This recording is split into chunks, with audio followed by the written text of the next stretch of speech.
আসসালামু আলাইকুম রহমতুল্লাহি বারাকাতুহু। আপনারা দেখতেই পাচ্ছেন মূলত আমি পাওয়ার টিলারটাকে তার দেওয়ার চেষ্টা করছি, কিন্তু স্টার্ট দেওয়াটা অনেকটা কষ্ট দেখছিল। কারণটা ছিল মূলত আমার চাচার পাওয়ার টিলার। সেই পাওয়ার টিলারের পানির ট্যাঙ্কির ভিতরে তার ভাতিজা ছোট, সে সয়াবিন তেল দিয়ে রেখেছিল।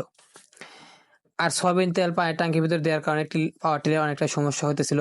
সেজন্য মূলত আমরা পানির ট্যাঙ্কির নাটটা খুলে সেখানে ভালোভাবে পানি ঢেলে তেলগুলোকে বের করে ভালোভাবে গুঁড়ো সাবান দিয়ে ভিতরে পরিষ্কার করে তারপরে নতুন করে পানি দিয়ে স্টার্ট দেওয়ার চেষ্টা করছিলাম। তারপরেও অনেকটা কষ্ট হয়েছিল, 2-3 বার স্টার্ট দেওয়ার পরে মূলত স্টার্টটা ওঠে।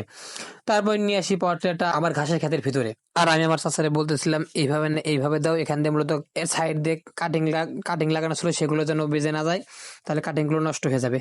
সেজন্য তাকে অনেকভাবে বলতেছিলাম যে এইভাবে না এইভাবে দাও। ঘাসের খেতে ভিতরে আনার পরে পাওয়ার টিলার দিয়ে চার্জ দিতেছিলাম। মূলত প্রথমে চাষাই দিতেছিল, তারপর আমি একটু চেষ্টা করলাম। আলহামদুলিল্লাহ আমি মোটামুটি পারি আর কি। যাই হোক, প্রত্যেকটা কাজ শিখে রাখা ভালো। কোনো কাজকে ছোট মনে করা উচিত না, কখন কোনটা কাজে লাগবে বলা যায় না। তাই আমি প্রত্যেকটা কাজে শিখে রাখার চেষ্টা করি। আমি এইখানটাতে ঘাসের বিচি বুনে দিতেছি। এর কারণ হলো, আপনারা হয়তো জানেন আমি প্রত্যেকটা বাড়ি ঘাসের বিচি বোনার পরে তার ভিতরে কাটিং লাগাই দিই। এই কাজটা করার মূলত কারণ হলো যেন আমি কিছুদিন পরে এখান থেকে ঘাসের কাটিং লাগানোর ভিতর থেকে বোনা ঘাসগুলা কেটে ছাগলকে খেতে দিতে পারি, এবং এর পরবর্তীতে দ্বিতীয় কাটায় গিয়ে আমি কাটিং সহ বোনা ঘাসটা যেন কাটতে পারি, যেন আমার ঘাসের সংকট না পড়ে। সেজন্য আমি মূলত এইভাবেই কাজটা করি। আপনারাও চাইলে করতে পারেন। আলহামদুলিল্লাহ মোটামুটি ভালো ফলনই হয়। আপনারা আমার চারিপাশে যেরকম ঘাসগুলো দেখতে পাচ্ছেন মূলত এইভাবেই সেগুলো গাড়া। এরপরে হাল বোয়ার পরে আমি ঘাসগুলো বুনতেছিলাম। ঘাসের বিচিগুলো বোনার পরে আমি আবার পাওয়ার টিলারে চার্জ দিয়ে সেখানে মই দিয়ে দিতেছিলাম। মই দেওয়ার কারণটা হলো ঘাসের ক্ষেত যেন সমান থাকে এবং বিচিগুলো যেন মাটির নিচে পড়ে যায়।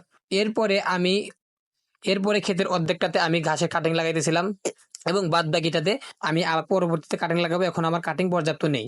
কাজ করতে করতে দেখি কোদালের অবস্থা 12টা বেজে গেছে। কোদালটা মূলত বাঁকা হয়ে গেছে। তারপর সেটা বেড়ে বেড়ে সোজা করতেছিলাম।